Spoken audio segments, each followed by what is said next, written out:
Hi everybody, welcome to, this is July 2018 edition of Civil Engineering Today, brought to you by the Boston Society of Civil Engineers. We're going to do a special college episode. We're going to catch the college spirit today. We have Joe Schnackertz here, and we have Abby Brockman here. If you recognize that last name, that's because this is my niece. And we're going to be talking about the entrepreneurial spirit and making cities a better place today. So, a little bit of background. Well, you guys talk about yourselves instead of me talking about you. So, Abby's in from Chicago. She's a recent graduate. You can take over. I just graduated from the University of Chicago with a degree in sociology and Latin American studies, and I'm just generally really interested in urbanism and especially like community building and like sustainable community development. In my background, I'm going into an education-related position, and I think ultimately I'm interested in social work.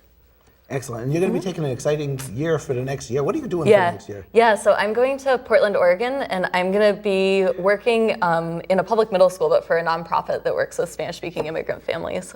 So connecting families with social services through the school is kind of like a hub for social services.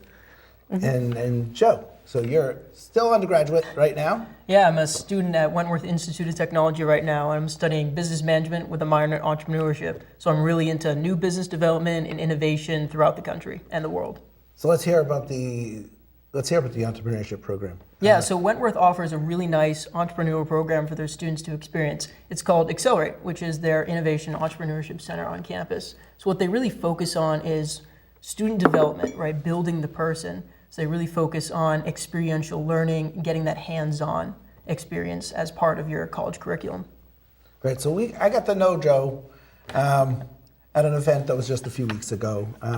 I run a competition called the Future City Competition, and as part of it, there's a brand new, real future city being built down at Union Point. And this new city, it's just starting up. It was pretty incredible. It was incredible. But as part of it, we brought in busloads and busloads of kids from all over Massachusetts and New Hampshire. I was actually, all of New England was invited, but we had lots of kids from Massachusetts and New Hampshire. So they came and they were doing these hands-on activities, but Joe was nice enough to come the day before and sit with me on the ground as we built this. We invented, I shouldn't take credit for it, it was actually invented by a student at Boston Green Academy. Terrell, who came, remember he came at about, you weren't there when Terrell came. He came the next day at about he came noon. The next day, yeah. Right. So Terrell actually was working as he was not just a job shadow, he was an intern from April till June. Mm-hmm. And he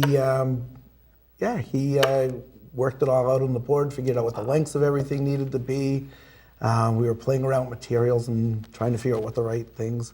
So that was and the idea of this was we were trying to simulate what it's like after a big storm like what Puerto Rico faced. Right. Puerto Rico's their buildings were still there, but all the power cables were all torn up, and what it takes to put it back together again. So basically we left the buildings, we ripped down all the wires and threw them all over the place.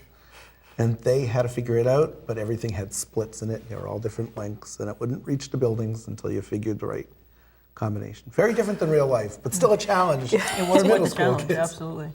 Our big challenge was, on the other hand, we had the little things, like getting those 9-volt battery snaps that they wouldn't grip too tight so you wouldn't rip it apart. Getting the Velcro not over sticking to the underside of the twisting boxes. Those wires together. Twisting and taping and a lot of work to do it. But that's what I want to talk about, is a little bit about the entrepreneurial spirit and thinking outside of the box and doing whatever we can to help our communities. So I know you've been very focused on in Chicago. Do you want to tell a little bit about some of the things you've been through with Chicago? Yeah, so I think I've done a lot of different things in Chicago. A big thing is like workforce development.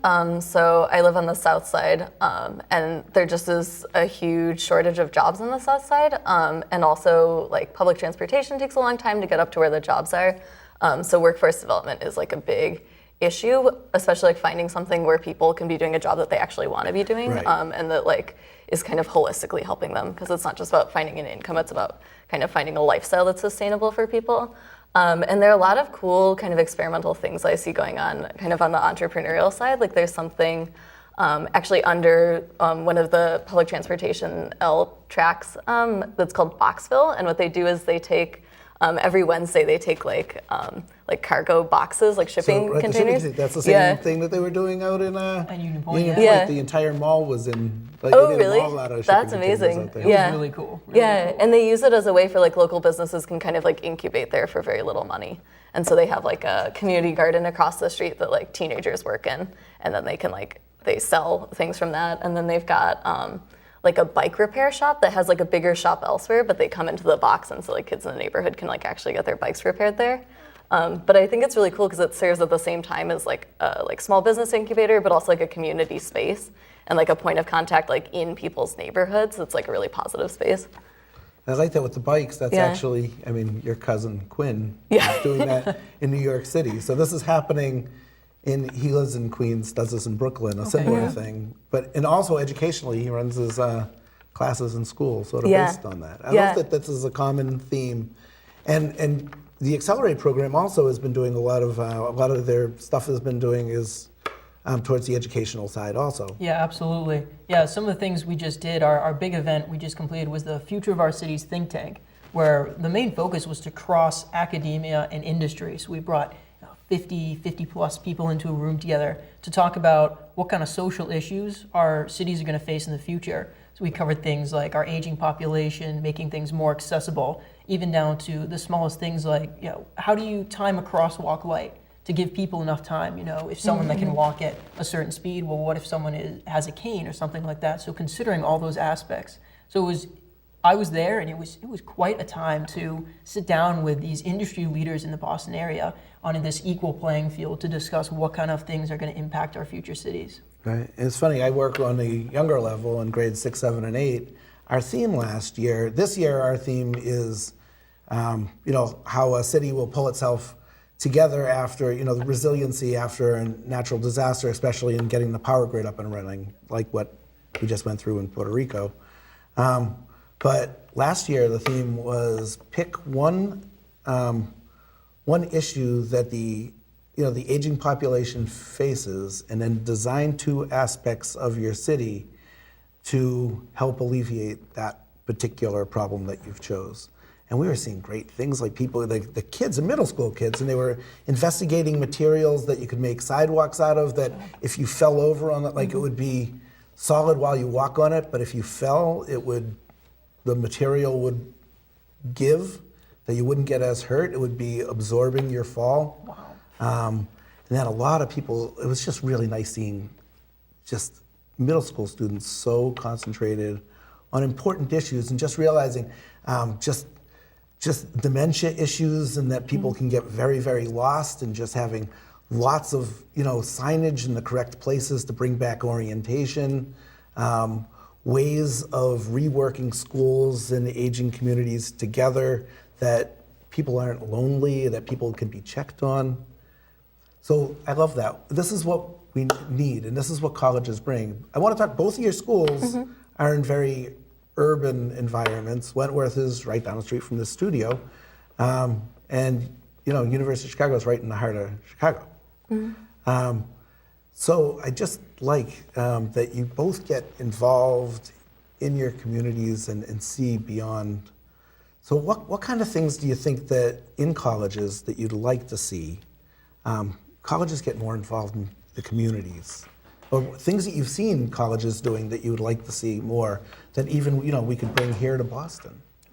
Well, go ahead. Yeah, well, I think like I had like an interesting relationship with that because my university, it's on the south side of Chicago, and has like had a traditionally really fraught relationship with the south side. And so I think that as a student, that's something that like you have to learn how to navigate, which I think like there were a lot of like really great programs through the university, but I think ultimately like as I spent more time at the university, most of my work ended up just being like making more direct connections with the community and kind of like spending less time in the institution. But it would be nice if there were some middle ground path, because I think that I found a lot of like what I was doing with the university was kind of like they were curating what organizations they wanted us to kind of talk to. I think if there was just like more encouragement, I think like outward encouragement from the university to like kind of tell you to do your own thing, and less kind of like yeah, I think like if they right from the beginning were like more clear about like how to use the transit system and like kind of like things like that, because I think that like the university gave us so many resources that like you kind of could get by pretty easily without ever having to leave that bubble. Oh, that'd be rough. But I think if they just like restructured how they framed it, because I know like our first like during our orientation, like the first thing they tell you is like where is unsafe to go, et cetera, and like kind of like carving you into this tidy little box. So trying to get you to stay on the campus instead of encourage you to be exactly. I think like campus. Reframing it as like you're not just a university member, you're like a community member on the south side and in Chicago and things like that. And I think just encouraging kind of like people who are just starting off their adult lives, like be a little bit more independent. And then I think that students would be really well equipped to like leverage the university resources in such a productive way. Right, it's almost like if you, because I remember, I mean, even though it was a long time ago now, I just had my 30th college reunion, which is nuts. But I just remember that, you know, I sort of got introduced to what was happening in the outside community by when I was a freshman in college, that I, you know, was listening to punk rock music all the time, and the Dead Milkmen were always playing, like almost every week, in this place called the Community Education Center. And it was a classroom with the chalkboard, and the band would just be in the front of the classroom, being like the Dead Milkmen are, which is awesome in their Dead Milkmen way.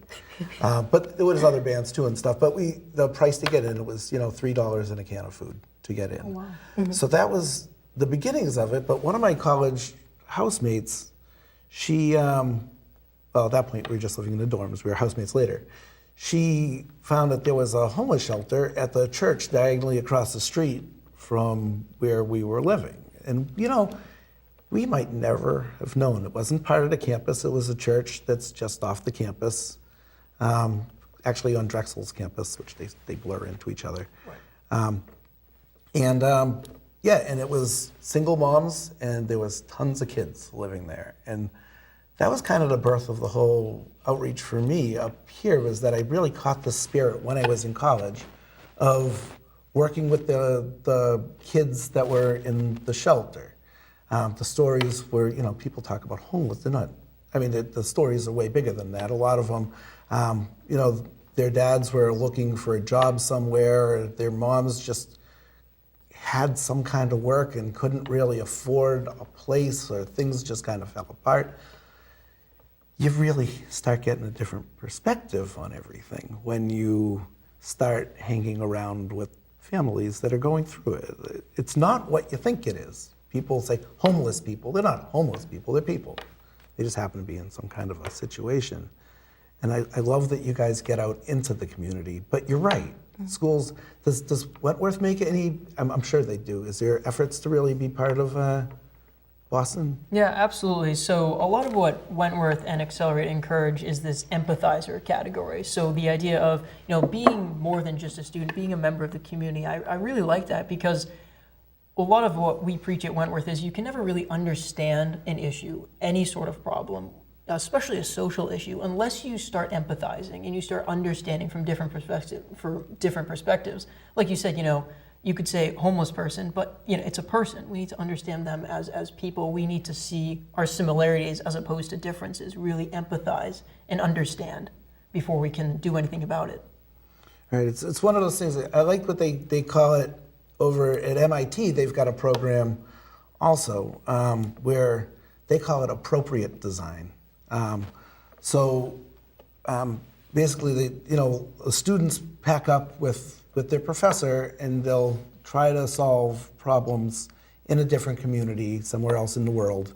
I think almost all colleges at this point have some kind of a Engineers Without Borders kind of thing, Doctors Without Borders, or some kind of a group where they travel overseas and they take on a community project. But this one's a little different, that they really spend time in the community, and they are always paying the closest attention that the people that live in the community, they work with them and they become part of a team with the community members, so that you're not putting something onto people, that people take ownership of it, that it seems right to them. I mean, everybody's always heard the stories of, the milk being shipped overseas, but everybody was lactose intolerant in that place because you were introducing a new food. those inappropriate things that happen, or someone provides someone with a high-tech kind of thing and it all works great while everybody's there, but nobody understands the underlying technology. What these guys at MIT were doing was things like using bicycle gears, and they were doing things like getting the corn kernels off of the corn with just the spin of a wheel, and some other really cool things like that. But that's what it is, and that's what I love about the colleges, is when the college students, it's not necessarily the colleges, it's you guys, it's the college students, not just thinking outside of the box, but thinking outside the box in the way that helps the world around you. And I know that you're both, putting your hearts and souls into it, and it's pretty awesome. So you just graduated from college. So you're about to enter your first one. So looking back on it, is there things that you're planning on taking from college that are going to transfer into? Yeah, well, I think also because I'm transitioning from being a student to working in a school, and I think the big thing is just the classes I benefited most from, and as a sociology major, there are more of these, but I think that any field can incorporate them, are ones that are just directly engaged in the community. I took a class on a sociology class on urban development, and the main project throughout the class was picking a neighborhood and doing a project that was really self-guided. It was a really open-ended project, but we just had to work on it the whole quarter, and we had to have 10 interviews or something. But I think that those are the types of projects you really feel ownership over, and also learn in a substantive way that is kind of unfiltered by the institution, but still with their backing. I think that those are projects that you can do in any field kind of with all ages. I'll be working with middle school students who are largely immigrants, and so may or may not be new to the area where they're living in. So I think projects that can kind of get students engaged and understand why they're going to school, because I think that in elementary school, middle school, sometimes that's hard to grasp, and also feeling a part of the community and kind of collaborating in a productive way with their own communities, I think is huge. Right, I think that I see that all the time is kids don't know professions. The profession that they see is educators. They see teachers all the time, and they see what they see on TV. So they see, doctors in a very unrealistic way. They see lawyers in a very unrealistic way. Don't see anybody in any STEM profession in any way that would spell STEM professions as really being something worthwhile, and they see rock stars and athletes as well, it must be easy, you just become one. Yeah, that small percentage that really gets successful in that world, and you don't really know the struggles that they went through, or even the struggles they're going through while they're a rock star. There's a lot more to the picture maybe, but I love that with that bringing those professions into the classroom is a pretty amazing thing. Also, it wouldn't be fair to do this show without talking for at least a second about you come from a pretty strong STEM background, and that you just tell a couple seconds about your dad. Yeah, so my dad is an engineering professor at the University of Notre Dame, so computer science and engineering. And my mom's also a nurse, but I'm a sociologist. Right. So it was funny, there's some resistance, but I think that it is cool to come from that background where you see kind of design thinking and all of these things, and then kind of bring in the human elements. My focus is always kind of I wrote a whole thesis using exclusively qualitative data, but I think still having that background.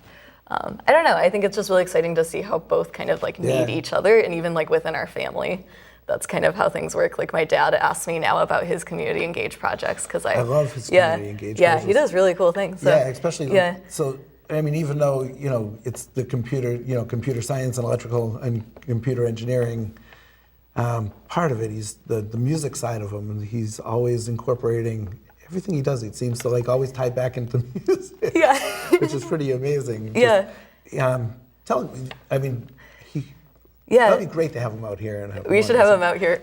No, he has been a professor at Notre Dame my whole life, but lately he's been getting more and more involved kind of as a representative of the university and as someone who's been living in the city for South Bend, Indiana for 25 plus years, getting involved at like a much more grassroots level with like his own interests. So he's like a big musician. He like does the whole like Irish pub scene, like playing his guitar and stuff. And so he's found a way to like incorporate like science and math and engineering into like teaching kids about music and how that is like how that's run by math and like really like middle school kids and elementary school kids in a way that's just like super tangible and fun and like kind of not the kind of thing you normally get in a public school. No, and it's Yeah. he does it in a pretty big scale way where Yeah. tons of kids are making musical instruments. Yeah. And then he has like symphonies of tons of kids with their musical instruments. It's wild, and he uses like ducks, like he uses different birds to explain like never seen this. yeah, it's amazing. He uses all kinds of things that are just like cute and like but like yeah, going back to like appropriate design, it's like he understands as a parent like what kids are interested, what clicks with them, and so instead of trying to kind of force like high level music or math or whatever, he like does something that like is just going to be interesting to them automatically. But Joe, so how did you come into we're getting towards the end of the time, but quickly, how did you come into the entrepreneurial program? What was your feelings of getting involved in this? Yeah, so in short, I gotta say, Accelerate was pretty much the reason I went to Wentworth. I mean, business management is a pretty common major, but what really drew me is this idea of content versus like competence. So at universities, you can sit in a classroom, have a professor talk to you, and you just get fed content and things like that. Whereas if you can go into a space that's just dedicated to just a different way of thinking, design process, iteration, design, build, test, you can just get a totally different hands-on experience, and you can get this competence. And when you enter the workforce, you emerge from college with this background, but you're also a critical problem solver, and you can analyze problems better. Right. So this is at the college level, and this is exactly what we want to get kids. I know we have to wrap up the show right now. So I want to tell everybody about some events where we do it. Right now in Chelsea, I was just in Chelsea today, and I know on August 10th, they're going to be having an event where it is on a Friday from noon to 5, all kinds of hands-on activities and doing things. And all summer long, they're just letting the kids do just what you were saying. They give them the materials, the kids pick what they want to make. They actually gave the kids sewing lessons last week, which was kind of cool. That's awesome. Because it comes into play in what they're doing. And they're making things, and they're making cool things. And they come home very proud at the end of the day of the things that they made. And also the Future City competition, I want to tell everybody just for a second, it's up and running. I just got the book in a PDF form, but we haven't gotten the books formally yet. If you go to www.futurecity.org, teachers can start registering their classes already, grades 6, 7, and 8. The theme I already told everybody is all about resiliency in the event of a natural disaster. And you guys, it is inspirational to talk to you guys. I love the energy, and keep on doing great things. Thank you, you guys, and thank you everybody for watching. And see you next month on Civil Engineering Today.